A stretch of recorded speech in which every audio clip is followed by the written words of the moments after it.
Hi, I'm Amy Shannon. I'm here to, I just wanted to discuss my, it's kind of like my cause, my mission, purpose, I don't know. Um, Being a disabled person who can't really write, so it seems like all I have left that kind of works is my voice. Um, so I'll use that whenever I can. Um, since the beginning of time, beginning of when someone put words on a piece of paper, whether it be parchment, scrolls, whatever materials they used. There has been book burning, scrolls were burned. It goes back to, you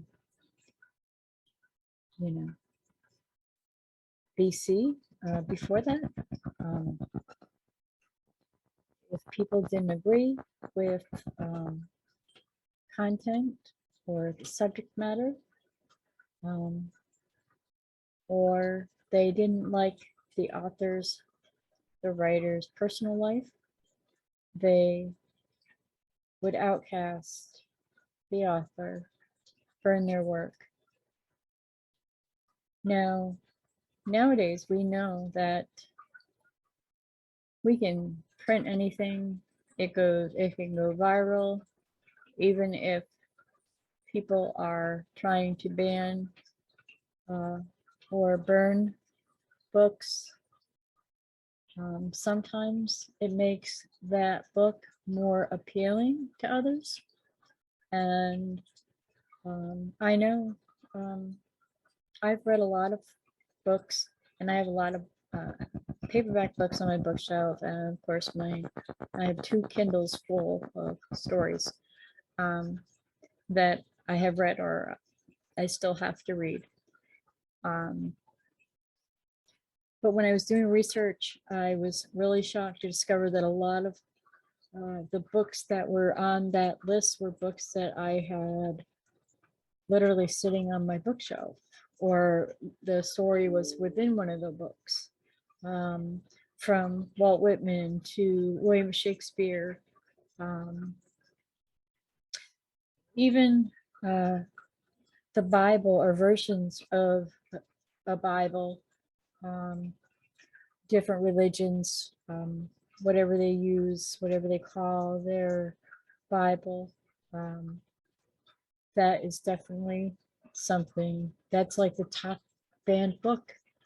If you don't like my religion, you're going to burn my Bible. That's not the right thing to do. In the United States, we have freedom of speech. Yes, there are some limitations to that, but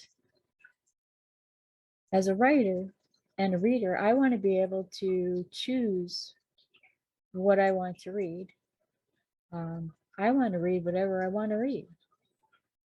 I get a lot of review requests from authors, and I can't wait to get a hold of their book. And then I get to read it, and it's an honor because it is very hard to take something that you've written and share your story with somebody else. Before there was the written word, there were storytellers.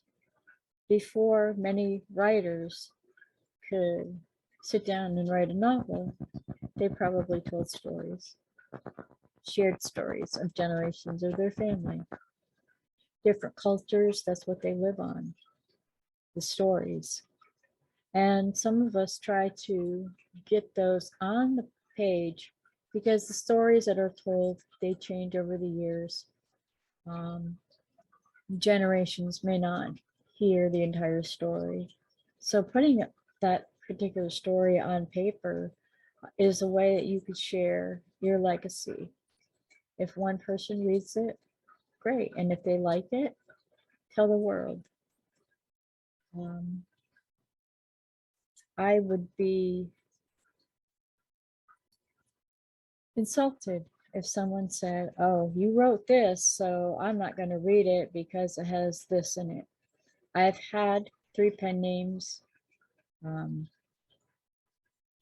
and I'm not afraid to admit what I wrote. I wrote erotica under the name Alex Tempura,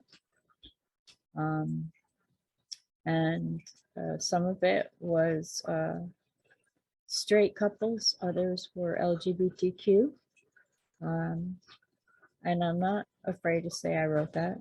I wrote under the name Royal Henry Blue, BLEU. I don't know why I thought of that, but and those stories were probably the most detailed and would be considered, I don't know, taboo. They were erotic thrillers written through the eyes of the serial killer.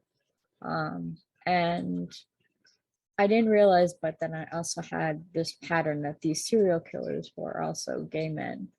So it brought into, those books probably don't get written or read very much, or but then I was done with that. It was a challenge for myself. And now I don't really write much at all, but I read whenever I can. This has been Amy Shannon. If you read it, please write a review. Thank you.